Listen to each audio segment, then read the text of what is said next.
Hiriyur bus ದುರಂತ 7 ಮಂದಿ ಸಾವನ್ನಪ್ಪಿದ್ರು, ಹಲವರಿಗೆ ಗಾಯವಾಗಿತ್ತು. ಈ ದುರಂತದ ನಡುವೆಯೂ ಕೂಡ ಖಾಸಗಿ ಬಸ್ನ ಮಾಲೀಕರು ಇನ್ನೂ ಎಚ್ಚೆತ್ತುಕೊಂಡಿಲ್ಲ ಅನ್ನೋದು ಗೊತ್ತಾಗ್ತಾ ಇದೆ. ಖಾಸಗಿ ಬಸ್ಗಳಲ್ಲಿ ಪ್ರಯಾಣಿಕರಿಗಿಂತ ಹೆಚ್ಚಾಗಿ ಲಗೇಜ್ಗಳನ್ನು ತುಂಬಿಕೊಂಡು ಹೋಗ್ತಾ ಇರೋದೇ ಅನಾಹುತಕ್ಕೆ ಅವಕಾಶವನ್ನು ಮಾಡಿಕೊಡ್ತಾ ಇದೆ. ಬನ್ನಿ, ಕುರಿತಂತೆ ಒಂದು ವರದಿ ಇದೆ, ನೋಡ್ಕೊಂಡು ಬರೋಣ. ದುರಂತದ ಬಳಿಕವೂ ಬುದ್ಧಿ ಕಲಿಯದ ಬಸ್ ಮಾಲೀಕರು, ಪ್ರಯಾಣಿಕರ ಸುರಕ್ಷತೆಯನ್ನೇ ಮರೆತ ಖಾಸಗಿ ಬಸ್. ಹಿರಿಯೂರು ಬಸ್ ದುರಂತದ ಬಳಿಕವೂ ಖಾಸಗಿ ಬಸ್ ಮಾಲೀಕರು ಎಚ್ಚೆತ್ತುಕೊಂಡಿಲ್ಲ. ಹಣದಾಸೆಗೆ ಪ್ರಯಾಣಿಕರ ಸುರಕ್ಷತೆಯನ್ನೇ ಮರೆತಿದ್ದಾರೆ. ಅಕ್ರಮವಾಗಿ ಬಸ್ ತುಂಬಾ ಲಗೇಜ್ಗಳನ್ನು ತುಂಬಿಸಿಕೊಂಡು ಕಮರ್ಷಿಯಲ್ ಆಗಿ ಬಳಕೆ ಮಾಡ್ತಿದ್ದಾರೆ. ನಗರದೊಳಗೆ ಬಸ್ ಮೇಲೆ ಫುಲ್ ಲಗೇಜ್ ತುಂಬಿಸಿ ಎರ್ರಾಬಿರ್ರಿ ಡ್ರೈವ್ ಮಾಡಲಾಗ್ತಿದೆ. ಕಲಾಸಿಪಾಳ್ಯದಿಂದ ಆಂಧ್ರ ಪ್ರದೇಶಕ್ಕೆ ಹೊರಡುವ ಬಸ್ಗಳಲ್ಲಿ ಸಿಕ್ಕ ಭಾಗಗಳಲ್ಲಿ ಲಗೇಜ್ ತುಂಬಿಸಿರುತ್ತಾರೆ. ಅಂಡರ್ ಪಾಸ್ಗಳಲ್ಲಿ ಬಸ್ ಮೇಲಿದ್ದ ಲಗೇಜ್ ತಾಕುತ್ತೆ. ಮರ ಗಿಡಗಳ ಮಧ್ಯದಲ್ಲಿ ನುಗ್ಗಿಸಿಕೊಂಡು ಹೋಗ್ತಾರೆ. ಸ್ವಲ್ಪ ಬ್ಯಾಲೆನ್ಸ್ ತಪ್ಪಿ ಬಿದ್ರೂ ಅನಾಹುತಗಳಾಗುವ ಸಾಧ್ಯತೆ ಇದೆ. ಹೆಬ್ಬಾಳ ಫ್ಲೈಓವರ್ ಮೇಲೆ ಖಾಸಗಿ ಬಸ್ಸೊಂದು ಸಿಕ್ಕಾಬಟ್ಟೆ ಲಗೇಜ್ ತುಂಬಿಸಿಕೊಂಡು ಹೋಗ್ತಿದ್ದು ಅಕ್ಕಪಕ್ಕದ ವಾಹನ ಸವಾರರಿಗೂ ಭಯ ಆಗುವಂತಿತ್ತು. ಖಾಸಗಿ ಬಸ್ಗಳಲ್ಲಿ ಸಿಕ್ಕ ಜಾಗಗಳಲ್ಲಿ ಲಗೇಜ್ಗಳನ್ನು ತುಂಬಿಸ್ತಾರೆ. ಇದು ಪ್ರಯಾಣಿಕರ ಜೀವಕ್ಕೆ ಕುತ್ತು ತರುವಂತಹ ಪ್ರಯತ್ನವನ್ನ ಖುದ್ದು ಖಾಸಗಿ ಬಸ್ ಮಾಲೀಕರು ಚಾಲಕರೇ ಮಾಡ್ತಾರೆ.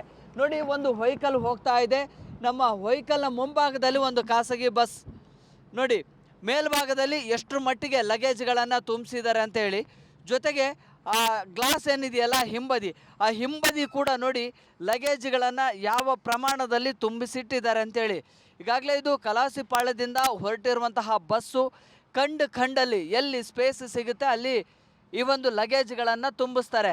ಏನಾದರೂ ಒಂಚೂರು ಅಗ್ನಿ ಅವಘಡಗಳು ಆಯಿತು ಅಂದರೆ ಇಮಿಡಿಯೇಟ್ ಆಗಿ ದೊಡ್ಡ ಮಟ್ಟದಲ್ಲಿ ದೊಡ್ಡ ಪ್ರಮಾಣದಲ್ಲಿ ಬೆಂಕಿ ಆವರಿಸ್ಕೊಳ್ಳೋದಕ್ಕೆ ಇದೇ ಲಗೇಜ್ಗಳೇ ಒಂದು ರೀತಿಯಲ್ಲಿ ನೆರವು ಕೊಟ್ಟಂಗೆ ಆಗುತ್ತೆ.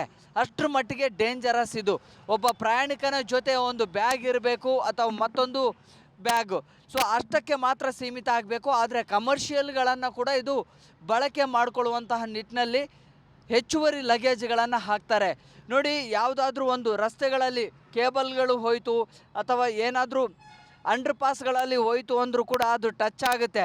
ಟಚ್ ಆದಂಥ ಸಂದರ್ಭದಲ್ಲಿ ಬೇರೆ ರೀತಿಯ ಅಪಘಾತಗಳಿಗೂ ಕೂಡ ಕಾರಣ ಆಗುತ್ತೆ. ನೋಡಿ, ಟ್ರಾಫಿಕ್ ಪೊಲೀಸರು ಕೂಡ ಇದ್ದಾರೆ ಇಲ್ಲಿ, ಆದರೆ ಅವುಗಳನ್ನು ಪ್ರಶ್ನೆ ಮಾಡುವಂತಹ ಯಾವ ಗೋಜಿಗೂ ಕೂಡ ಹೋಗೋದಿಲ್ಲ. ಸೊ ಅವರಿಗೆ ಖಾಸಗಿ ಬಸ್ಗಳ ಆಟಾಟೋಪಕ್ಕೆ ಬಸ್ನಲ್ಲಿದ್ದಂತಹ ಪ್ರಯಾಣಿಕರ ಜೀವಕ್ಕೂ ಕೂಡ ಕುತ್ತು ಬರುತ್ತೆ. ಸೊ ಇದು ತುಂಬ ಡೇಂಜರಸ್ಸು. ನಗರದ ಬಹುತೇಕ ಭಾಗಗಳಲ್ಲಿ ಹೊರಡುವಂತಹ ಖಾಸಗಿ ಬಸ್ಗಳು ಇದೇ ರೀತಿಯಾಗಿ ಹೆಚ್ಚುವರಿ ಲಗೇಜ್ಗಳನ್ನು ತುಂಬಿಸ್ಕೊಂಡು ಹೋಗ್ತಾರೆ.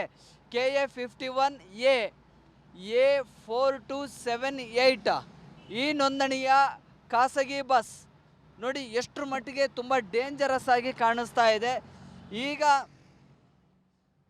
ಹೆಬ್ಬಾಳ ಫ್ಲೈಓವರ್ ದಾಟಿ ಯಲಹಂಕ ಕಡೆ ಹೋಗ್ತಾ ಇದೆ. ನಿಜಕ್ಕೂ ಕೂಡ ಇದು ಡೇಂಜರಸ್ಸು. ಕಮರ್ಷಿಯಲ್ ಆಗಿ ಹೆಚ್ಚುವರಿ ಲಗೇಜ್ಗಳನ್ನು ತುಂಬಿಸ್ಕೊಂಡು ಬರೋದಲ್ಲದೆ ಒಂದು ರೀತಿಯಲ್ಲಿ ಫ್ಲೈಓವರ್ಗಳ ಮೇಲೆ ಕೂಡ ರ್ಯಾಶ್ ಡ್ರೈವ್ ಆಗಿ ಹೋಗ್ತಾ ಇರ್ತಾರೆ. ಸೊ ಇದು ನಿಜಕ್ಕೂ ಕೂಡ ಪ್ರಯಾಣಿಕರ ಜೀವಕ್ಕೆ ಕುತ್ತು ಬರುವಂಥದ್ದು.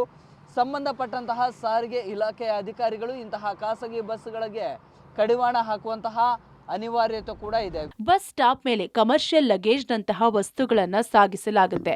ಪ್ರಯಾಣಿಕರು ಕೂರುವ ಜಾಗಗಳಲ್ಲೂ ಆಯಿಲ್ ಡಬ್ಬಿಗಳು, ಇತರೆ ವಸ್ತುಗಳನ್ನು ಸಾಗಿಸಲಾಗುತ್ತೆ.